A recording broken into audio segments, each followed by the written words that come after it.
This video is 5 tips to start or grow a green business for ecopreneurs.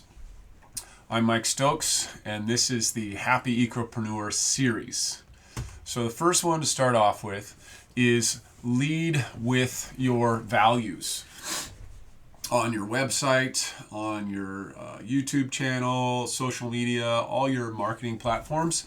So, I'm hoping that you want to get into green business or grow your green business because you've started, your values tell you that it's the right thing to do. You care for the earth, you care for the future of life on earth.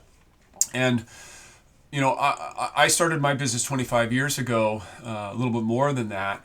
And when I started marketing my business, I led with my values. Now my values are pretty much front and center in all of my website, social media material. People want to know what your values are. So get real clear on them and state them up front.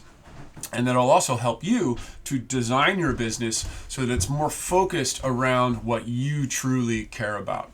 So number 2 would be to develop a deeper knowledge, or to ongoingly and continually develop a deeper knowledge of who you are and what makes you happy.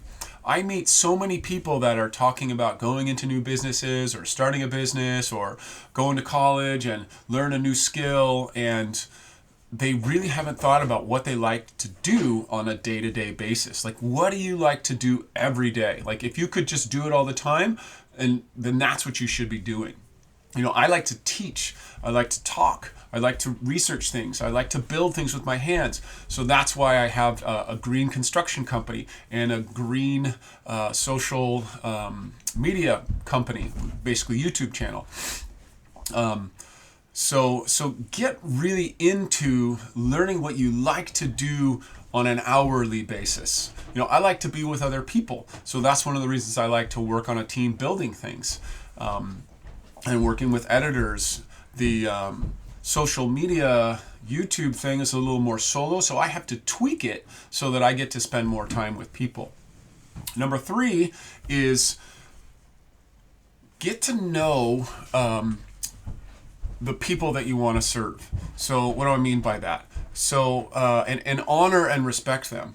So in my green remodeling company, when I was developing that, I really selected clients who I really liked who they were, and always came from a very mutually respectful place. So if you try to understand who your customer is and what they value, it's going to be similar to you because you're going into a green business, an environmentally conscious business, so they'll share those values. But make sure that you come from a place of respect and trying to get to know who they are better. Because when you try to get to know who they are better, then you're going to create a better product that they like. I often, when I'm working with people and we're doing a construction project, I'll find that a lot of my guys will want to do the project in the way that they like. But instead, you want to keep true to your values. You want to build something that's structural, that has structural integrity, but you really got to dig into what the customer likes and not get confused by what you like. I think a better way to think about it is that you really honor what the customer likes and then try to match your desires and aesthetics on top of that. Number 4 is always seek to enhance life with the systems and processes of your business. That may seem obvious with a green building focus, but it's kind of not. There's okay, I'm going to reduce my carbon footprint. I'm going to use reclaimed or certified third-party sustainable materials. But sometimes there's other ways to be sustainable. Sometimes there's always be on the kind of the cutting design edge of what could enhance life. I watch a lot of Business Insider Worldwide Waste series, a wonderful series. I recommend it to everybody. And there's a great company in Colombia that's making these little disposable plates that are made out, they're made with seeds. So when if you throw the plate out into the garden, it's going to grow cilantro and other cool plants. So things like that. There's always a level that you can enhance life with what you're doing, and get creative with it. There's ways you can be throwing seeds out your window as you're driving down the road, as long as they're not invasive species. Okay. Let's see. And then I would say the last tip of the 5 tips that I would give you for this session would be never let your idea of perfection be the enemy of progress. And you may have heard that, like, don't let perfection be the enemy of progress. But you really got to dig into your own mind and think of, like, you often think of it this way, like, oh, this is the thought that'll come. Oh, it's not going to make a difference. I can't change that. It's too big of a problem.